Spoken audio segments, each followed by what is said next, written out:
शंकरं शंकराचार्यं केशवं बादरायणं सूत्रभाष्ये कृतो वन्दे भगवन्तौ पुनः पुनः। ईश्वरो गुरुरात्मेति मूर्तिभेदविभागिनी व्योमवद्व्याप्तदेहाय दक्षिणामूर्तये नमः। श्री दक्षिणामूर्तये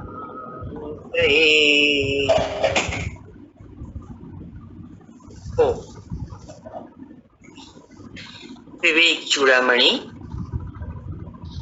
पहला प्रकरण श्लोक नंबर 3 पर विचार चल रहा था पिछली बार, जिसमें बतला रहे थे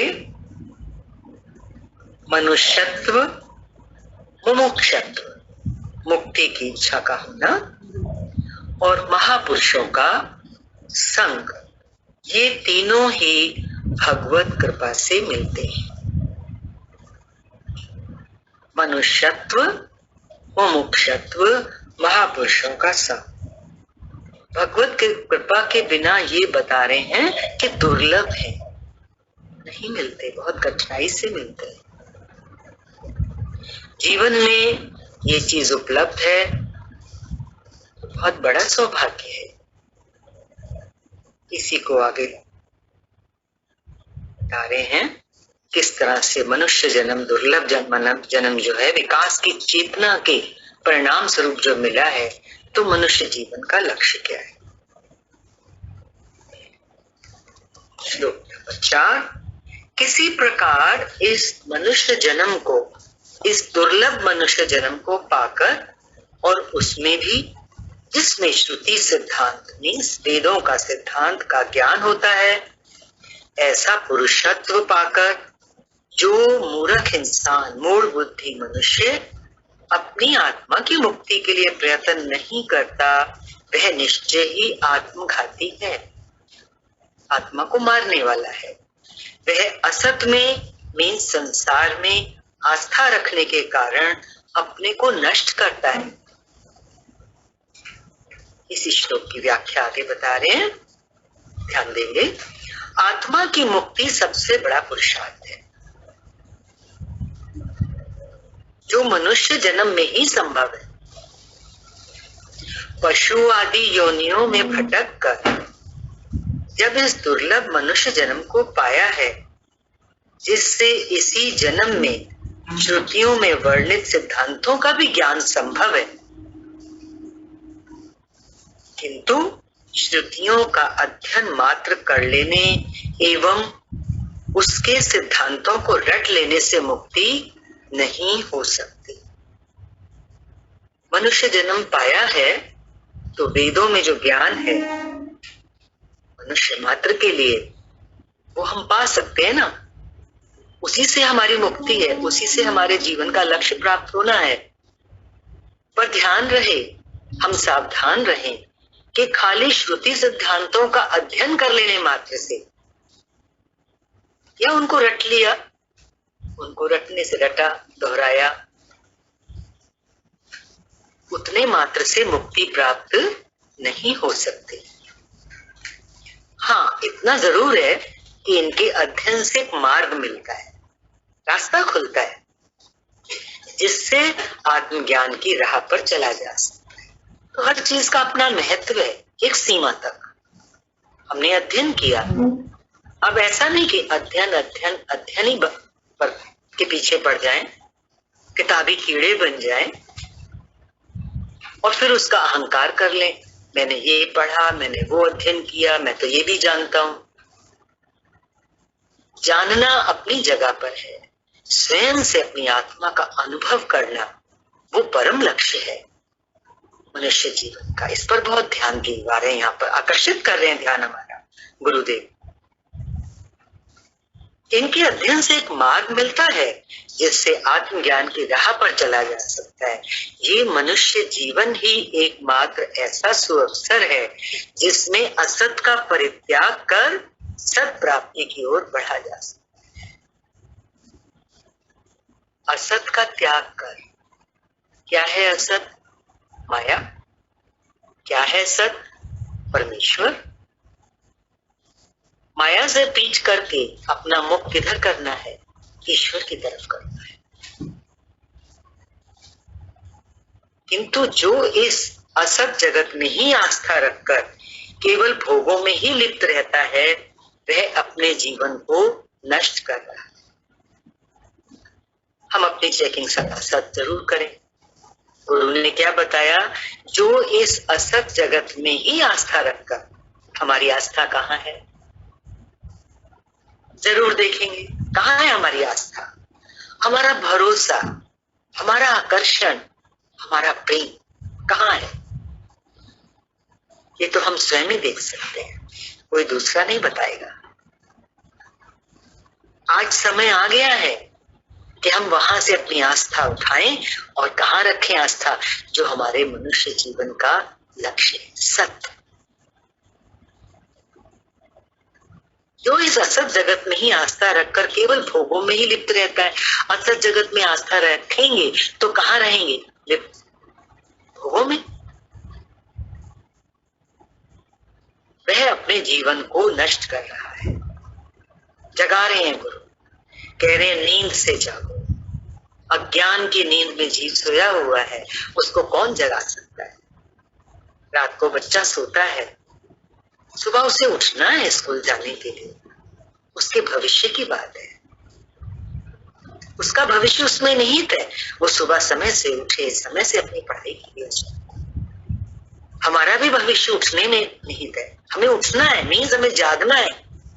आज गुरु हमें जगा रहे हैं, चल हम जाग जाए, उस अज्ञान की नींद में सोए ना रह जाए।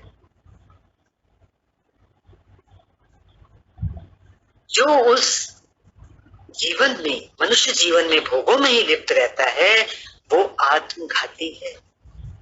आत्मा को जाना नहीं ना, आत्मघाती मीन्स आत्मा को नहीं पहचाना। शरीर को सत करके जीवन को नष्ट करके चला गया। जीवन फिर मिले या ना मिले, आज मिला है, उसका सदुपयोग करना है। कैसे? आत्मज्ञान प्राप्त करके। आत्मज्ञान प्राप्त करना ही जीवन का, मनुष्य जीवन का ध्येय है। कभी प्रश्न अंदर में उठे, बहुत जिज्ञासुओं के अंदर ये प्रश्न उठता है, मेरे जीवन का ध्येय क्या है, लक्ष्य क्या है? बार बार शास्त्र में आता है, गुरु मुख से हमें मिलता है। जीवन का, मनुष्य जीवन का एकमात्र लक्ष्य तो क्या है? आत्मज्ञान प्राप्त करना, मीन्स स्वयं की पहचान करना, स्वरूप में स्थिति, अपने स्वरूप में स्थिति बनाना। इसका प्रयत्न न करना महामूर्खता है।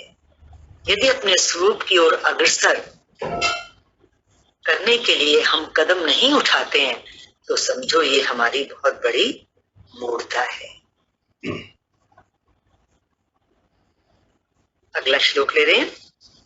दुर्लभ मनुष्य देह और उसमें भी पुरुषत्व को पाकर जो स्वार्थ साधन में प्रमाद करता है, उससे अधिक मूढ़ और कौन होगा? कितनी चीजें बताई? मनुष्य देह पाकर, उसमें पुरुषत्व को पाकर, फिर भी हम स्वार्थ साधन ना करें, प्रमाद करें। स्वार्थ मीन्स स्व के अर्थ। स्व है हमारी आत्मा, हमारा स्वरूप, उसमें हम आलस करें, इससे बड़ा मूर्ख कोई नहीं हो सकता। देखिए इसकी व्याख्या गुरुदेव बता रहे हैं, पशुओं से मनुष्य इसी बात में भिन्न है कि उसकी आत्म चेतना का सर्वाधिक विकास हुआ। हमारा मनुष्य जन्म ही, ये मनुष्य शरीर ही इस बात को प्रमाणित करता है कि हमारी चेतना का अधिक से अधिक विकास हुआ है। इसमें विचार एवं निर्णय शक्ति है। जिस तरह से मनुष्य विचार कर सकता है, पशु पक्षी कीट पतंग तो नहीं कर सकते। विचार की शक्ति और निर्णय की शक्ति। आज जब महापुरुष हमें बताते हैं तुम्हारा ये मार्ग है और हम मानो किसी और मार्ग पर जा रहे थे, तो ये शक्ति मनुष्य शरीर में, मनुष्य योनि में है कि हम निर्णय ले सकते हैं। जब दो चीजें हमारे सामने हों तो हम फैसला कर सकते हैं मेरे हित में क्या है। और जब हम ये शक्ति रखते हैं अपने अंदर कि मेरे हित में क्या है, तो फिर तो सही निर्णय ना लेना, क्या बता रहे हैं गुरु, मोड़ता है ना। कोई हमें बता के भी जाए इस रास्ते नहीं जाना, इस रास्ते आग लगी है, संसार मना क्या धू धू जल रहा है संसार। अब गुरु आए हैं बताने के लिए कि ये रास्ता नहीं है तेरा, ये रास्ता है जहां परम शांति है, शीतलता है, परमानंद है, वो सुख है जो तू चाहता है। और फिर भी हम निर्णय गलत अगर लें तो हमसे ज्यादा तो मूर्ख कोई नहीं हो सकता, क्योंकि निर्णय लेने की शक्ति तो हमारे अंदर है। फिर भी अगर हम सही निर्णय नहीं लेते तो ये प्रमाद हो गया ना। स्वार्थ साधन में प्रमाद नहीं करना है। स्वार्थ साधन, सांसारिक दृष्टि से स्वार्थ का अर्थ नहीं लेना है। स्वार्थ वो तो बहुत स्वार्थी है, मतलबी है, यहाँ वो तात्पर्य नहीं है। स्वार्थ स्व के अनिमित्त, स्व के अर्थ, और स्व है हमारी आत्मा। तो स्वार्थ साधन अपनी आत्मा के कल्याण का जो साधन हमें करना है, उसमें हमको प्रमाद नहीं करना। जो अगर हम प्रमाद करते हैं तो समझो हम अपने जीवन को नष्ट कर रहे हैं, जो फिर कभी मिले या ना मिले। हमारे में विचार और निर्णय की शक्ति है, किंतु उसमें अभी भी दिव्य शक्तियां सुप्तावस्था में हैं, जिनका विकास कर वो उच्चतम जीवन प्राप्त कर सकता है। शक्तियां तो अभी और भी हैं, यहां तक पहुंच गई ना चेतना हमारी। अभी हमारी दिव्य शक्तियां जो सोई हुई हैं हमारे अंदर, हमारी चेतना का अभी उतने मुकाम तक विकास हो सकता है जहां पर उच्चतम जीवन प्राप्त किया जा सकता है। ये जीवन उच्च है, मनुष्य योनि हमें मिली, लेकिन देखो यहाँ क्या कह रहे हैं, उच्चतम जीवन मीन्स अभी कुछ है बाकी, और ऊपर और ऊपर। वो क्या हो सकता है, परमानंद, सच्चित आनंद, सच्चिदानंद, भगवान परमेश्वर, किसी भी नाम से बुलाओ, वहां पहुंचना है। यदि प्रश्न उठे कि वहां हमें क्यों पहुंचना है, हम तो यहाँ बहुत सुखी हैं, तो खुद ही फैसला कर लो कितने सुखी हैं, क्या पाया क्या खोया, ये निर्णय तो हमको ही करना है। और जिसकी समझ में ये आ जाए कि मुझे तो अभी उठना है, मुझे अभी आगे बढ़ना है, मुझे वो पाना है जो मैं सिर्फ इस ही योनि में पा सकूं। और गुरु बार बार मुझे जगह जगह के हिला हिला के बता रहे हैं, उठ उठ, जाग, आगे बढ़। जब यहाँ बात आ रही है कि अभी जो दिव्य शक्तियां हमारी सोई हुई हैं, उनका विकास करके हम उच्चतम जीवन प्राप्त कर सकते हैं, तो तात्पर्य बड़ा गहरा है। आगे कह रहे हैं अंत में मुक्ति लाभ प्राप्त कर सकता है। मुक्ति लाभ, हम स्वयं एक प्रश्न खुद उठाना पसंद करते हैं कभी कभी। मुक्ति, कभी कभी कोई कह सकता है अपने को, मैं क्या करूंगा मुक्ति प्राप्त करके, मैं तो जैसे चल रहा हूं बहुत अच्छा चल रहा हूं। तो उसके लिए ये ज्ञान आत्मज्ञान नहीं है। जो अपने आप को इस बात में ला नहीं सकता, मीन्स उसको संसार के आकर्षण अभी इतना घेरे हुए हैं, लेकिन जब सत्संग मिलता है, गुरु मिलते हैं, तो आप कृपा भी करनी है। आप कृपा क्या है, जो गुरु हमें दे रहे हैं हम उस पर जरूर विचार करें। गुरु क्या कह रहे हैं, उच्चतम जीवन, ऐसा सुख जिसके बाद तो कोई सुख बचता ही नहीं, जहां पहुंचने के बाद लौट कर नहीं आती जीवन। मीन्स जब उस परमेश्वर से मिलकर हम एक हो जाते हैं तो क्यों वापस आएंगे इस टके के संसार। जिसने इस माया को टके की भी कीमत नहीं की, वो उठ जाता है। जो इस माया की कीमत करके बैठा है, नहीं नहीं यही अच्छा है, और कर लो, ये कर लो, वो कैसे बढ़ेगा? जिसने ठोकर मारी माया की बड़ी बड़ी उपलब्धियों, वही तो इस उच्चतम जीवन को प्राप्त करने का अधिकारी है। शुद्ध अंतःकरण। ये भावनाएं भी कब जन्म लेती हैं? जब हमारा अंतःकरण शुद्ध हो जाता है। उसी के लिए सब क्रियाएं हैं।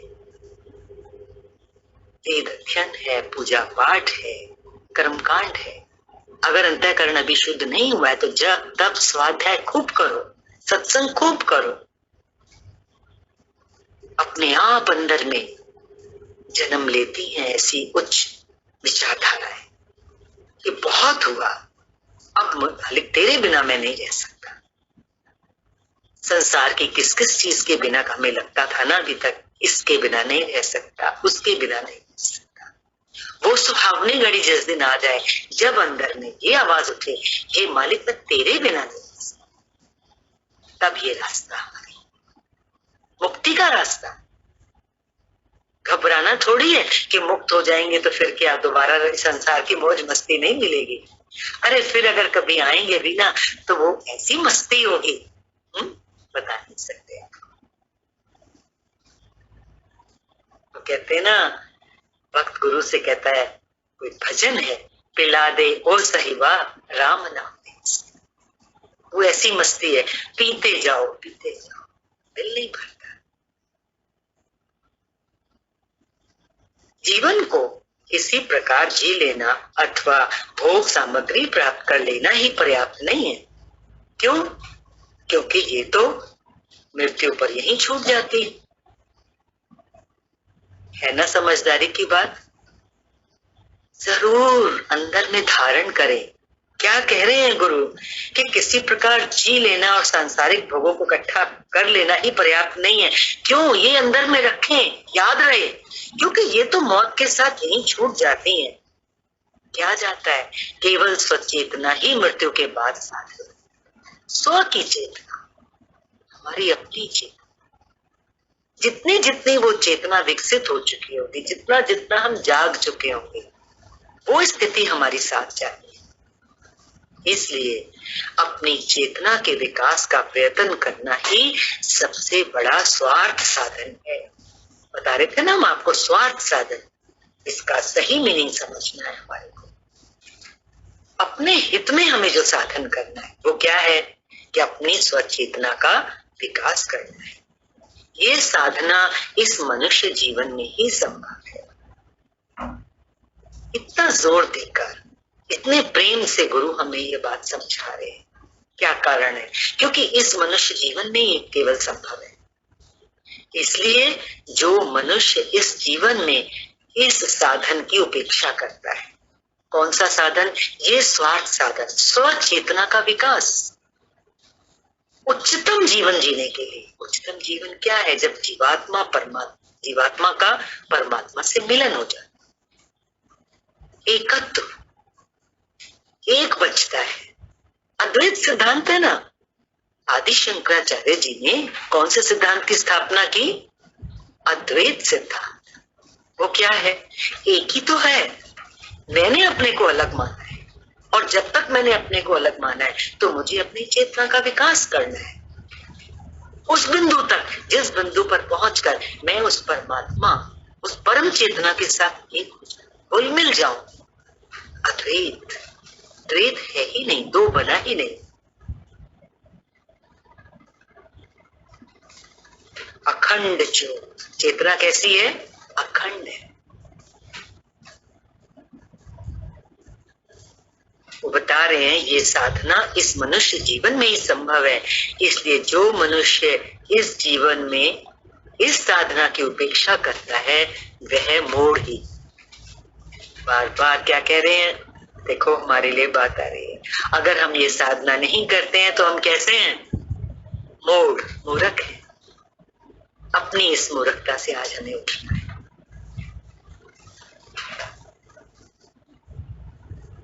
इसी के साथ अगला श्लोक और है। भले ही कोई शास्त्रों की व्याख्या करे, देवताओं का भजन करे, नाना शुभ कर्म करे अथवा देवताओं को भजे, तथापि जब तक ब्रह्म और आत्मा की एकता का बोध नहीं होता है, ब्रह्म और आत्मा की एकता, जीवात्मा और परमात्मा की एकता का बोध नहीं होता, तब तक 100 कल्प भी अगर बीत जाएं, मुक्ति नहीं हो सकती। तो मुक्ति का लक्षण क्या है? जीवात्मा जब परमात्मा से मिल जाए, एक हो जाए। इसी की व्याख्या कर रहे हैं आगे। श्रुति वचन है कि हृदय ज्ञाना न मुक्ति, ज्ञान के बिना मुक्ति नहीं होती।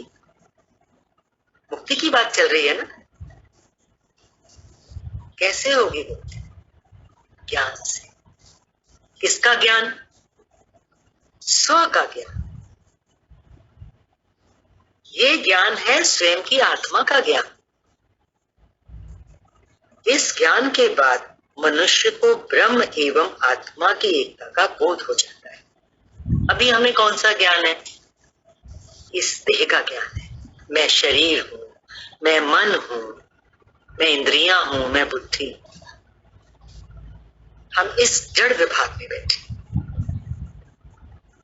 लेकिन हमारा वास्तविक स्वरूप क्या है?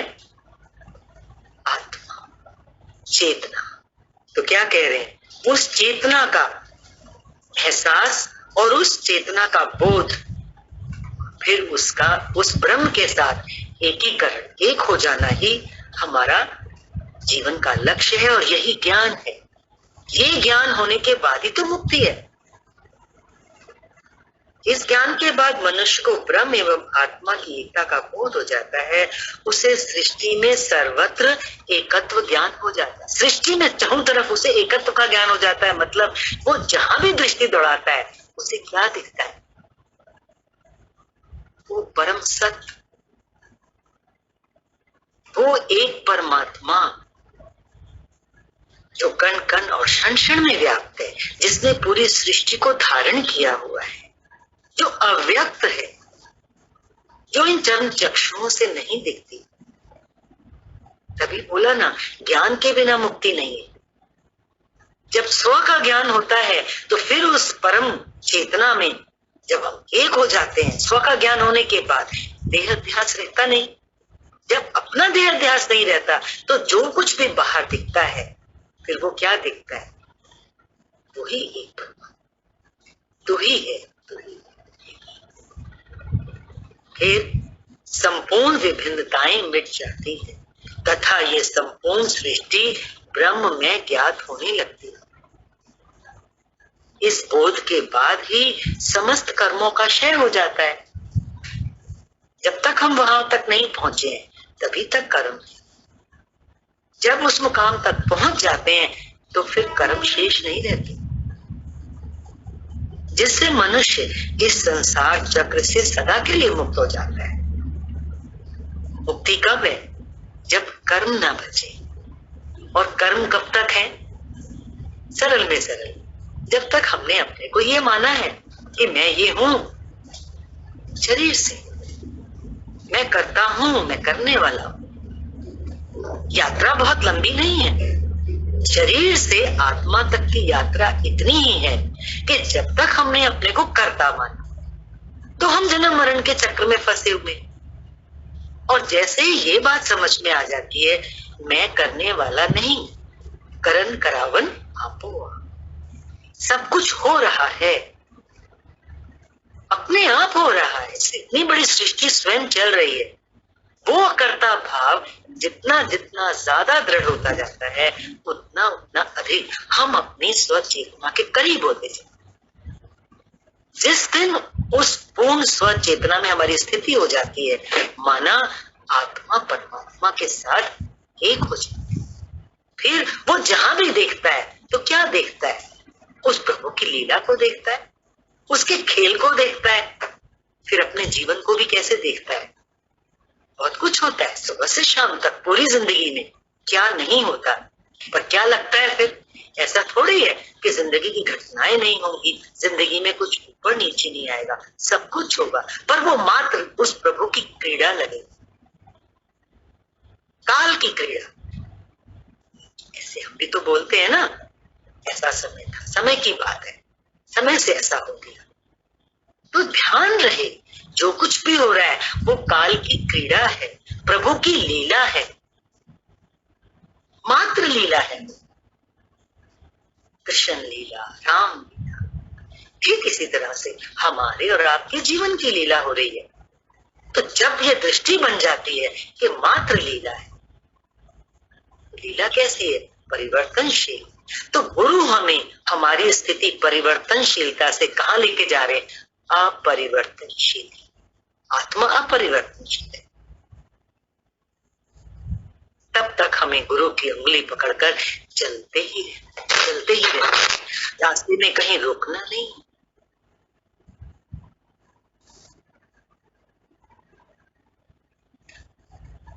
आत्मज्ञान के बिना मुक्ति का अन्य कोई साधन नहीं है। शास्त्र अध्ययन कर लेने, उनकी व्याख्या कर लेने, उन पर प्रवचन देने, देवताओं का भजन पूजन प्रार्थना कर लेने, शुभ कर्म कर लेने, सेवा करने, भजन कीर्तन आदि कर लेने से कभी मुक्ति नहीं हो सकती। बाहर की क्रियाएं, कर्म, उनका फल होता है और फल को भोगने के लिए जन्म मरण में आना ही पड़ेगा। फिर दोबारा जन्म लेंगे तो उन फलों का भोग पहले भोगेंगे और नए कर्म तो होंगे ही होंगे, स्वतः ही होंगे। फिर उन कर्मों का भोग भोगने के लिए फिर जन्म लेना पड़ेगा। ये तो बहुत असीम कृपा है जो आज हम गुरु की छत्र छाया में बैठकर ये पाठ पढ़ रहे हैं। कौन सा पाठ? कि किस तरह से हम कर्मों से ऊपर हो जाए, इसी शरीर में रहते हुए। कहीं जाना नहीं है दूर, कोई बोझ नहीं उठाना ये करने के लिए, सिर्फ समझना है। क्या समझना है? जिस देह को हमने इतना पक्का कर लिया है, इस देह के साथ साथ मैं कौन हूं, मेरी असली पहचान, मेरा वास्तविक स्वरूप क्या है, बस इतना सा समझ। ध्यान दे, गुरु की इस बात से इतनी लगन लग जाए, गुरु के उपदेश से इतना प्रेम हो जाए तो देखो बोझ नहीं लगेगा। ये जब तक आकर्षण नहीं होता है इस ज्ञान की तरफ, तब तक भारी लगता है। गुरु इतना सरल में सरल करके पकड़ाते हैं, हमारी उंगली थाम कर हमें चलाते हैं। इतना तो हम सभी समझते हैं कि क्या ये शरीर कुछ कर सकता है? नहीं कर सकता तो फिर कौन है? मैं उसको जानूं। बस इतनी सी लगन, इतनी सी चिंगारी भी अंदर में लग जाए जिसके, समझो बेड़ा पार।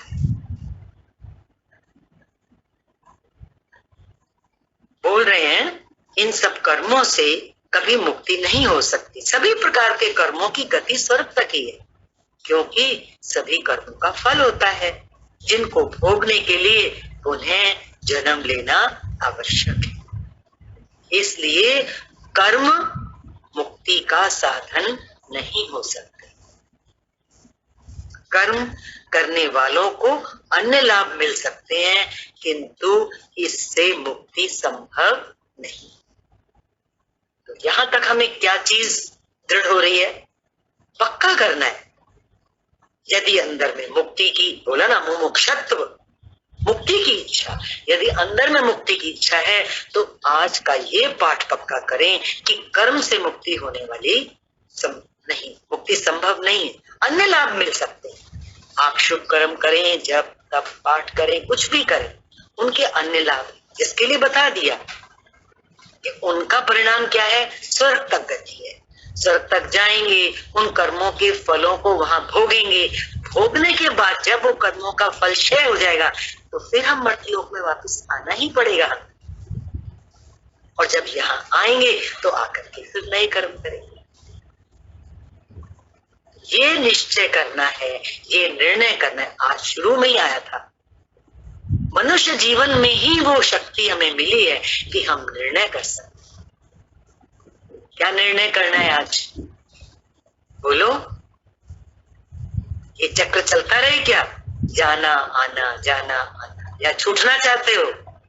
छूटना चाहते हैं तो आज ये पक्का करें, कि मैंने जो अपनी आस्था रखी थी जिन जिन चीजों में, क्या क्या, देवताओं का भजन पूजन प्रार्थना, कोई शुभ कर्म, भजन कीर्तन, यहाँ जाना वहां, ये सब कर्म बाहर की चीज, मुक्ति नहीं मिलेगी इनसे। अब मुक्ति चाहिए तो उसके लिए गुरु आगे लेके चल रहे हैं और बता रहे हैं अभी इस चीज में, जिसमें हम, जिस वातावरण में हम बैठे हुए हैं, जिस मनस्थिति के साथ हम मनुष्य जीवन में चल रहे हैं, उसके लिए एक पॉइंट और अगले श्लोक में बहुत सुंदर आ रहा है, ताकि हमारी जो वासनाएं हैं वो निकल जाए, जो हमारी विचारधाराएं हैं पुरानी वो खत्म हो। क्या कह रहे हैं अगले श्लोक में? धन से अमृतत्व की आशा नहीं। श्रुति ये बात स्पष्ट बतलाती है कि मुक्ति का हेतु कर्म नहीं। अभी ऊपर यही पॉइंट चला ना कि कर्म से मुक्ति संभव है। इसी की व्याख्या कर रहे हैं श्लोक के आगे। संसार में रहकर मनुष्य धन की ही आशा करते हैं तथा संपूर्ण जीवन इसी के उपार्जन और संग्रह में व्यतीत करते हैं और मृत्यु के समय इसे यहीं छोड़कर चल बसते हैं।